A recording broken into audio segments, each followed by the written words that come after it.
I hired a woman to clean the house while my family was out. About an hour later, she called and whispered, "Ma'am, is there anyone else in the house?" I froze. No, why? There's a woman upstairs. My hands started shaking. Get out of there right now. I rang the police, jumped in the car, and drove home as fast as I could. If you're here listening, please like the video, subscribe, and tell me in the comments where you're listening from. I want to see how far this story of vengeance travels. That morning I planned to clean the place myself. I wanted the house spotless before the coastal rains came back. Humidity makes every surface feel heavier and grimmier. I rolled up my sleeves, picked up a cloth, and faced the living room windows ready to start. My phone buzzed. It was Yvette, my childhood friend. We hadn't seen each other in years. Her bright voice filled my ear. She'd be passing through Savannah, Georgia for just one day and wanted to meet for coffee. My heart warmed. Yvette and I shared so many memories, running fields, late-night talks, all the dreams we'd had. I wanted to go, but I stared at the dust and hesitated. Then I thought of Brianna Parrish, the kind young woman in her 20s who lived off the alley behind us. She was saving for college, always grateful for extra work. I called. She accepted right away. I gave clear instructions. Clean the study, scrub the stairs to the second floor, and be very careful with my husband Jerome's old shelves. I left a spare key and asked her to lock up when finished. I drove to the Magnolia Tree Cafe. Yvette was waiting under the big live oak. We traded updates, her city life, her now-grown children, my quieter days, and Jerome's life as a published novelist. We laughed over old stories. Mid-conversation, my phone rang again. It was Brianna.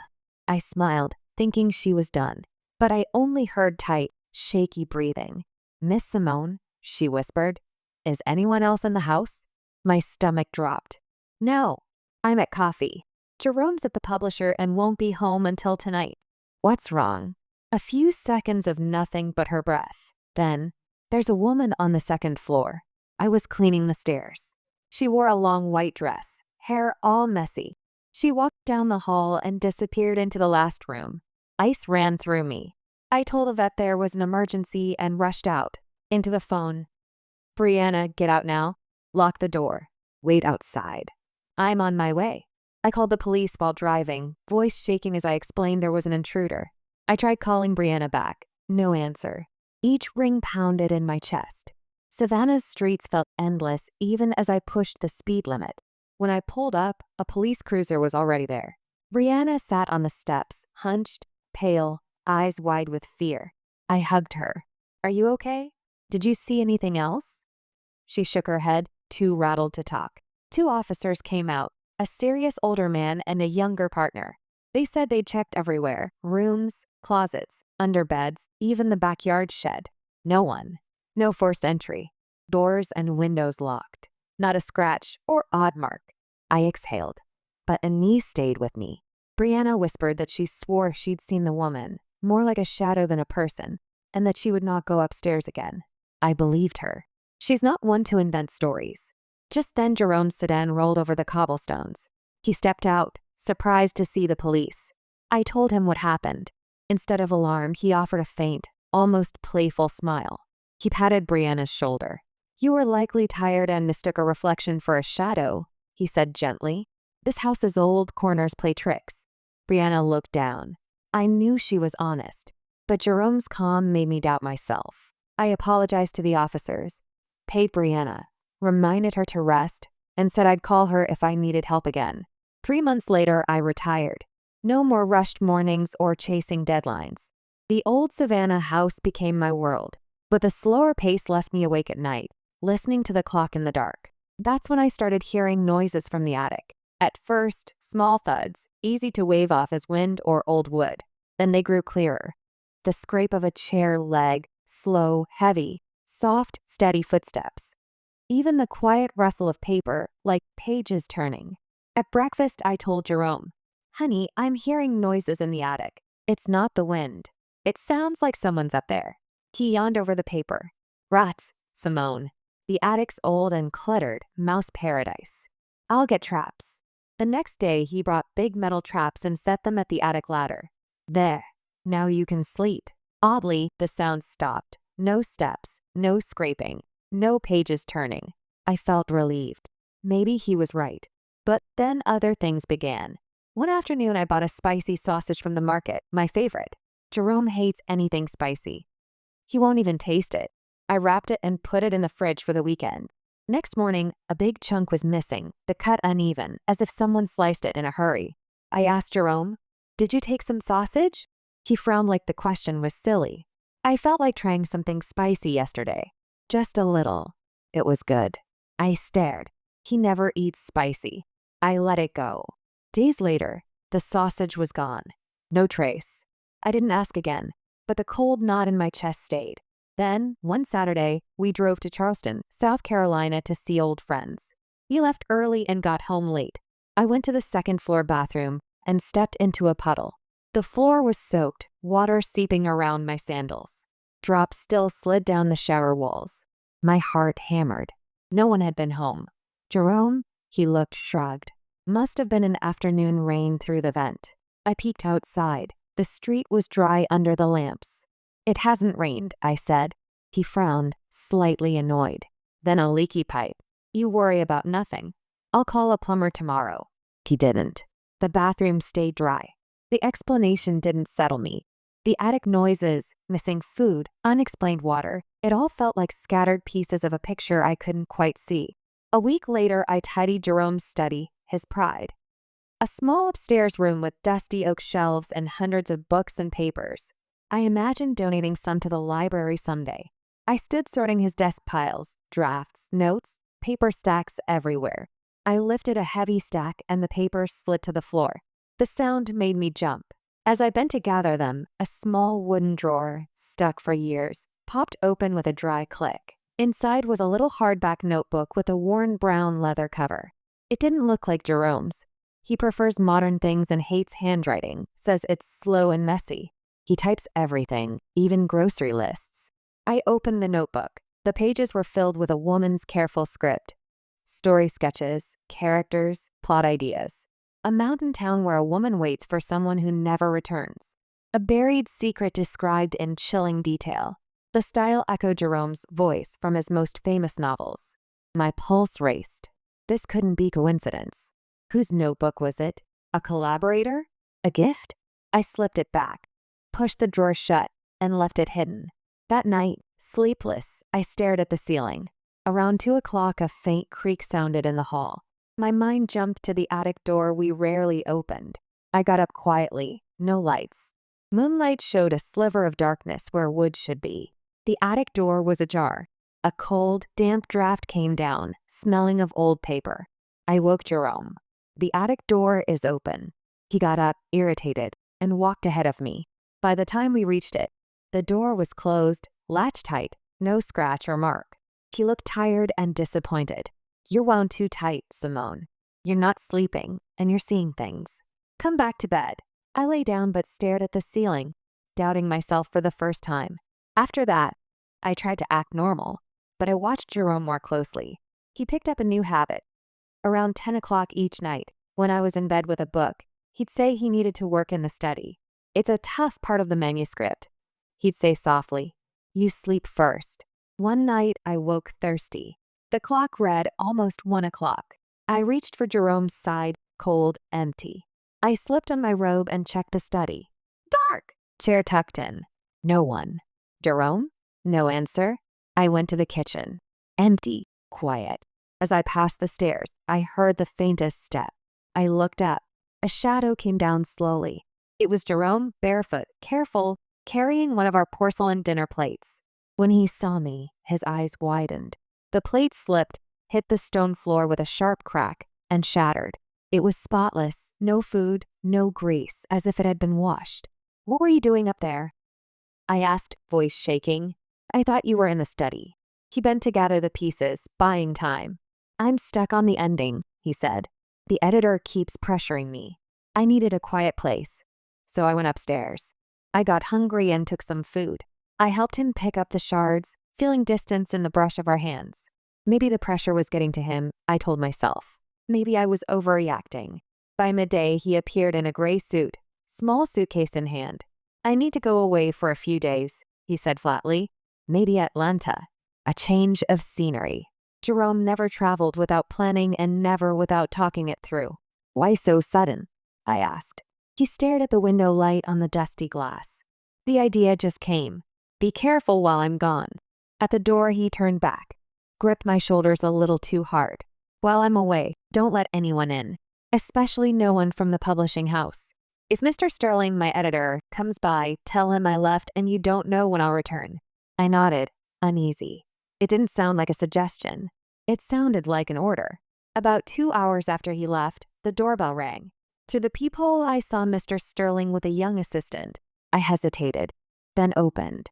He walked straight in, annoyed. And Whitlock, he snapped. I know Jerome's here. Stop covering for him. We need the manuscript. The deadline was 2 weeks ago. I kept my voice even and repeated what Jerome told me to say. I'm sorry, Mr. Sterling. Jerome left this morning to find inspiration. I don't know when he'll be back. Sterling gave a short, cold laugh. He pointed across the street. Don't lie. Mr. Hamilton sees the attic light on late every night. If he's working that hard, he should have the pages ready, not hiding. The assistant, kind-eyed, added gently, we just want to help. If Jerome has writer's block, he should talk to us. I barely heard her. The attic light. We almost never went up there. Why would a light be on every night? After they left, I leaned against the door, shaking. The pieces finally locked together. Noises, missing food, the puddle, the notebook, the clean plate, the light. The attic was the center of it all. I went to the shed and dragged out the old folding ladder, heavy and dust-coated. I carried it upstairs and set it under the attic hatch. The metal latch was rusty. I had to push with all my strength until it snapped open. A damp breath of air slid down, stale paper and years of closed-up space. I turned on my phone flashlight and climbed. The attic was bigger than I remembered, boxes stacked, furniture under sheets, webs like curtains, a tiny window filtering dull light. In the far corner, a small area was strangely neat. A table, a chair with a bad leg, and a lit oil lamp throwing a weak yellow glow. A thin woman sat with her back to me. Long white gray hair hung in tangles over a faded white dress. A pencil scratched across paper, the only sound. Who's there? I managed to say. The pencil stopped. The woman turned. Under the lamplight, a gaunt face appeared, pale, eyes hollow yet familiar. My legs buckled. I steadied myself on an old trunk. It was Alana, my sister. I hadn't seen her in 30 years, only in dreams and blurry photos. Around her, stacks of handwritten pages, empty cans, water bottles, a thin mattress, a bucket. A life lived in hiding. Her dry lips trembled. Sister Simone. She could barely speak. Tears filled her eyes, asking for a forgiveness I didn't yet understand. I moved toward her, dazed. I felt each fragile bone when I took her arm. Come downstairs, I said, voice breaking. No. Step by careful step. We descended. Light made her squint. She'd lived in the dark too long. I settled her into the softest chair, brought water, held the glass as her hand shook. She cried, no sound, just the deep shaking of a person emptied out by years of pain. I held her and let her cry as long as she needed. When she could talk, she told me everything. 30 years ago, her life collapsed in one night. Darren Albright, her editor, had called her to his apartment to discuss work. He was drunk and turned into a predator. She fought him. In panic, she grabbed a small marble statue and struck his head. He fell, hit the table, and didn't move. She froze. Then Jerome walked in, said he'd come to invite her to dinner at our house. He saw it all. Alana wanted to call the police and confess, but Jerome wouldn't let her. You'll go to prison, he said coolly. You'll lose your life. Let me help you, for Simone. I'll protect you. He used me to corner her. That night he drove out to the Ogeechee River woods, buried Darren, and brought Alana to our house while I slept, into the attic. Only until it calms down, he told her. Temporary became 30 years. Police later found that Darren had withdrawn a large sum right before disappearing. Jerome spread a rumor that Darren and Alana had run off together. The case stalled. Even I believed it. I mourned a sister I thought had abandoned me. Alana said, to stay sane, I wrote. She filled pages with stories, worlds where she was free. One day, Jerome read them. Instead of helping her step into the light, his eyes lit up. Write for me, he said. I'll be your voice. That was the day he became a famous novelist on my sister's stolen work. She was a ghostwriter in the cruelest, most literal sense, hidden in my attic, writing the books that made his name. Anytime she wanted to stop or turn herself in, he threatened her with me, said I would be destroyed by the truth. He used our love for each other as a chain. When I retired and was home more, her secret life got harder. Quick showers only when we were out, sneaking food from the fridge at night, trying not to leave traces. The wet bathroom floor, the missing spicy sausage, those were her slips. I also realized why Jerome's novels felt like time capsules. No smartphones, no internet, letters and waiting in old-world details. It wasn't style. Alana's world had stopped 30 years ago. She wrote what she knew. She took my hands. I can't live like this anymore. I've paid for my mistake for 30 years. I want real justice. I'm going to confess. I didn't want to lose her again. But I saw the resolve in her eyes. Okay, I said. We'll go together. The next morning I dressed her in a clean outfit. Too big on her thin frame, but neat. We hadn't slept. I drove to the Central Police Department. In the car, she watched the world like a stranger. Electric cars, kids taking photos with phones. I squeezed her hand. I'm here. At the station I asked for the head of detectives. At first we were told to make an appointment. When I said the name Alana Whitlock, missing 30 years, everything changed. In a small gray room, she told it all. The assault, the panic, the blow, Jerome's burial of Darren, the captivity, the stolen manuscripts. Officers took notes and made urgent calls. They searched the attic and collected evidence, manuscripts, cans, blankets. Another team went to the low country woods by the Ogeechee River. Within hours, they found human remains. Preliminary DNA matched Darren Albright. An arrest warrant for Jerome went out that day. Police waited at our gate. Mr. Hamilton later told me Jerome didn't resist, just lowered his head like he'd known this day would arrive. I hired the best lawyer for Alana, pushing for clemency, self-defense, 30 years of confinement and coercion. I gathered clothes, books, her favorite foods from childhood, wanting her to feel loved. A few days later, while packing to visit, the phone rang. A cold, official voice. Ems, Whitlock, we regret to inform you. Alana Whitlock took her own life at the detention center last night. The phone fell from my hand. My world shattered again. She had told the truth, but maybe she couldn't face another cage, or the eyes of a world that rarely forgives. The officer said she left a letter for me.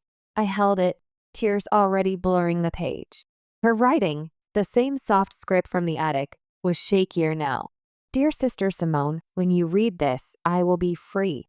For 30 years, I wrote to stay alive, but never under my own name. I lived as a ghost.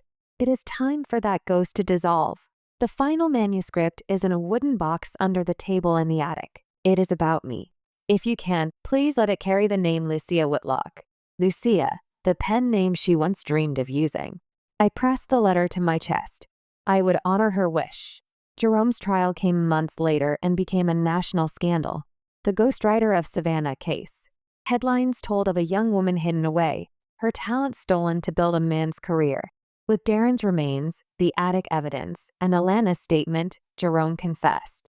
Charges included unlawful appropriation of copyrights, unlawful deprivation of liberty, conspiracy to cover up a crime, and obstruction of justice.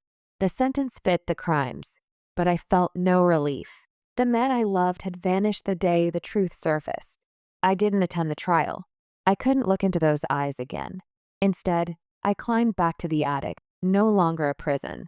I found the wooden box under the table, lifted out the yellowed pages, and brought them downstairs. It was Alana's life in her own voice, our childhood, her dreams of writing, the night everything changed, and the 30 dark years that followed. Each page hurt, yet each page showed her strength. I spent weeks editing carefully, line by line, like touching her soul. Then I contacted a publisher. They hesitated. So much scandal. But when they read the manuscript, they knew. This is a masterpiece, the editor said. We'll publish it with the respect she deserves. The book came out under the name Lucia Whitlock, just as she asked. On the first page, I wrote a single line instead of a prologue. No one should be kept in the dark, especially someone who loves freedom. Readers across America, and then beyond were moved by her voice. Sales of Jerome's old novels were corrected and credited to her as appropriate. Where possible, rights were reassigned. Alana, Lucia, finally stood in the sunlight as a writer. I read the letters from readers, and my heart ached and warmed at once. You did it, Alana, I thought. You got your voice back. Sometimes I still go up to the attic. It's clean now, a small library. Sunlight pours through the window onto shelves holding her books. I stand there and look down at the lively street. I feel her in the sun, in the pages, in my heart free. In the end, I learned this. There is no wall thick enough to hide the truth forever. Lies rot, like dust on old shelves. Alana's life proves that silence can be crueler than guilt, and fear can turn a person into a ghost in their own home. If this story leaves you with anything, let it be this. Face the truth, even if your voice shakes. Only then do we step out of the dark, and only then can the imprisoned finally rest. Names and locations have been adjusted to protect privacy. We don't tell this to judge anyone, but to make people pause and think. How many mothers, sisters, and daughters are suffering in silence in their own homes? If you were in my place, what would you do? Choose silence to keep the peace, or face everything to reclaim your voice? Tell me in the comments which city you're listening from. Your words may be the candle someone else needs. God bless you. Courage leads to better days. On the final screen, I'll leave 2 of the channel's most loved stories. I'm sure they'll surprise you. If you like this one, please subscribe. And if you want to support the channel, a super thanks helps me bring you more stories like this. With love and respect, see you in the next life story.